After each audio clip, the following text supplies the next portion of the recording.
Other strong opposition to my love story. Love was supposed to be simple. At least, that's what I used to believe. That when you found the right person, everything would fall into place. That love, true love, would be enough to silence every doubt, every obstacle. Because my father did not believe in my love, and he made sure I knew it. I still remember the first time I told him about her. I expected surprise, maybe hesitation, but not outright rejection. No, he said, his voice firm. Final, you will not be with her. It wasn't a discussion, it was a decision. One he had made before I even had the chance to explain. Why? I asked, my heart pounding. He didn't look at me, because I said so. But that wasn't enough. Not this time. Not when it came to her. I tried to reason with him, tried to tell him how she made me feel. How she wasn't just anyone. She was the one. But he wouldn't listen. Love is not enough, he said. You are blind to the consequences. What consequences? I demanded. Ones you will understand too late. But he was wrong, because the only thing I understood was this. I wasn't going to give up on her. Not for him. Not for anyone. Even if it meant standing against the one man I had always obeyed. Because this wasn't just a fight for love. It was a fight for my future. And I wasn't backing down. I had never defied my father before. His word had always been law in my life. His approval, something I had spent years chasing. But now I was standing on the edge of something different. Something that would change everything between us. Because this time I couldn't obey. Not when it meant losing her. He watched me, his expression unreadable. You think love is enough to build a life on? He asked. Yes, I answered without hesitation. But the look in his eyes told me he thought otherwise. Then you are a fool. I clenched my fists.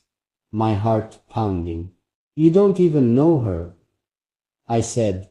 How can you be so sure she isn't right for me? He exhaled sharply, shaking his head. Because I know the world better than you do. And I know that love.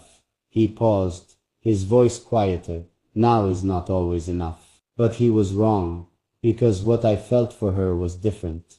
It wasn't reckless. It wasn't some passing obsession. It was real. And I refused to let it go just because he couldn't see it. I love her, I said again. My voice steady, and I won't walk away. Something flickered in his eyes. Anger, maybe disappointment. But I stood my ground, because for the first time in my life, I wasn't just fighting for what I wanted. I was fighting for who I was meant to be. And no matter how strong his opposition was, I wasn't giving up. Silence stretched between us, heavy and unyielding. My father had always been a man of control, a man whose words shaped the direction of my life. But this time I refused to bend. You think you know love, he finally said. His voice calm but firm. He exhaled, shaking his head. Feelings change, love fades. What you think is forever today may be nothing but regret tomorrow. And what if it isn't? I shot back. Then prove it, he said. I frowned. What do you mean? He leaned forward, his gaze unwavering. If you truly believe in this, then show me. Show me that this is more than just emotion, more than just a passing desire. And how do I do that? By waiting. My chest tightened. Waiting. If she is the right woman for you, then time will not change that, he said simply. 1 year. I stared at him, my heart hammering. And if I still love her after that, then I will have no choice but to accept it, he said. It was a challenge, a test, but I wasn't afraid, because if my love for her was real, time would only make it stronger, and I was ready to prove it. 1 year. 365 days.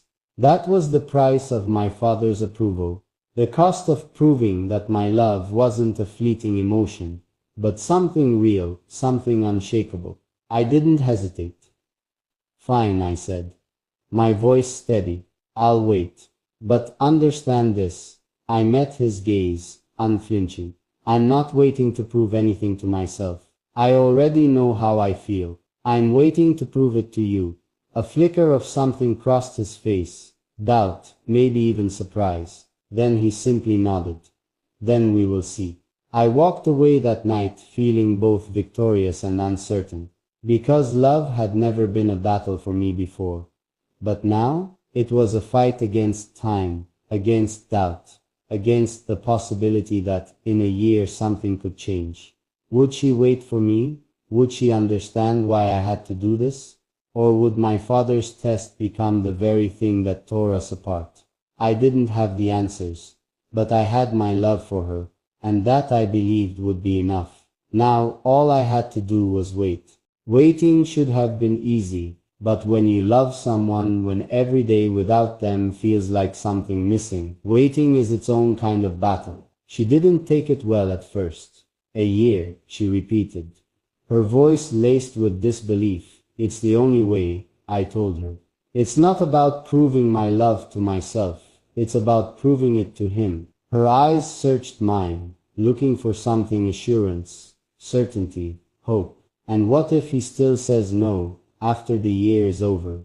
I reached for her hands, holding them tightly. Then nothing will stop me from choosing you. She hesitated, then exhaled. So we wait.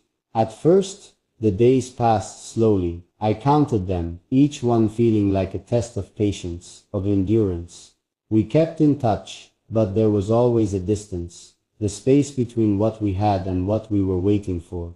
Some days, doubt crept in. Would she grow tired of waiting? Would my father ever truly accept what I felt? Would time bring us closer or push us apart? But through it all, one thing never changed. My love for her, it remained unwavering. And no matter how long the days felt, I knew one truth: a year would pass. And when it did, I would stand before my father again, and this time I would not ask for permission. I would claim the love that was always meant to be mine. Time moved, but it didn't feel like it was moving fast enough. Every day without her was a reminder of the tests I had to endure. And every night, I asked myself the same question: will love still be waiting for me at the end of this? She tried to be strong. We spoke often, but there were moments when I could hear it in her voice. The weight of the waiting, the loneliness, the uncertainty. Are you sure about this? She asked one evening. I have never been more sure of anything, I told her. She sighed, and I knew what she was thinking. It feels like a punishment, she admitted.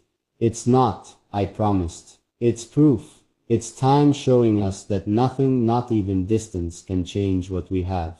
She was silent for a moment. Then she whispered, I just don't want to lose you. Her fear was my fear. Because what if time didn't only prove our love? What if it tested it? What if we became different people by the end of this? What if after all of it, my father still refused to accept us? But I couldn't let doubt win. You won't lose me, I told her. I am yours. Today, tomorrow, and every day after. And so we continued waiting.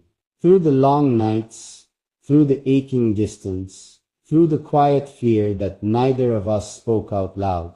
Because love isn't just about being together. It's about choosing each other, even when it's hard.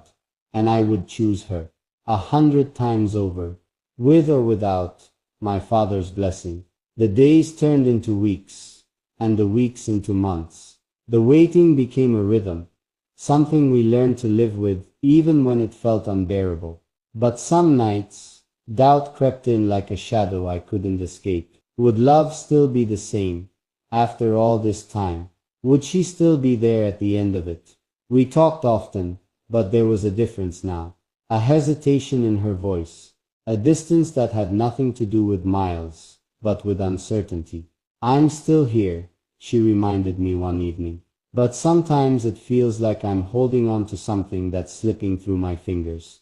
Her words hit harder than I expected, because I felt it too. Not that my love for her had faded, but that time had started placing doubts where there used to be only certainty. I know it's hard, I told her, but we've come too far to let go now. I needed to believe that, because this wasn't just about proving something to my father anymore. It was about proving something to ourselves, that what we had was more than just passion, more than just a moment that we could endure. Even when tested, as the final months approached, I could feel the weight of it all pressing down. Soon the waiting would be over. Soon I would stand before my father again, ready to face whatever came next. But the real question was, would she still be standing there with me? The final months felt heavier than the ones before. Not because I doubted my love for her, but because I feared what time had done to us. Had it made us stronger, or had it created a distance that even love couldn't bridge? I could feel the difference in our conversations. The pauses that weren't there before, the unspoken worries that neither of us wanted to say aloud. Are we still the same? I finally asked her one night. She hesitated. I want to say yes, she admitted, but the truth is, I don't know. The words hit hard, not because I didn't expect them, but because I had been too afraid to say them myself. Do you still love me? I asked. Yes, she whispered. Then that's enough, I said. But was it? Was love enough to erase the time apart? The doubts that had crept in, the space that had grown between us?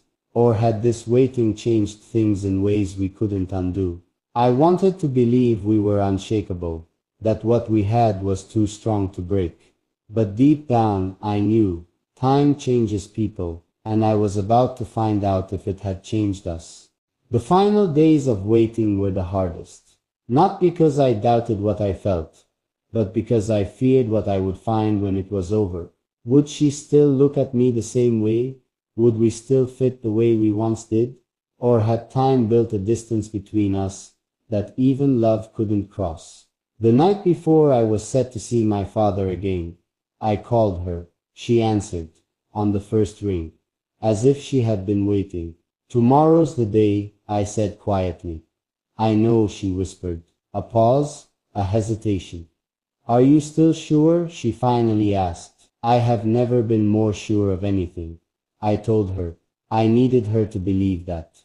I needed us to believe that. What if your father still says no? She asked. Then it won't matter, I said firmly. It won't, no, I promised. Because this time I'm not asking for his permission. Silence. Then a breath of relief from her side of the call. Then I'll be waiting, she said. And in that moment I knew, no matter what happened tomorrow, I wasn't waiting anymore. I was choosing her, and nothing, not time, not distance, not even my father could take that away from me.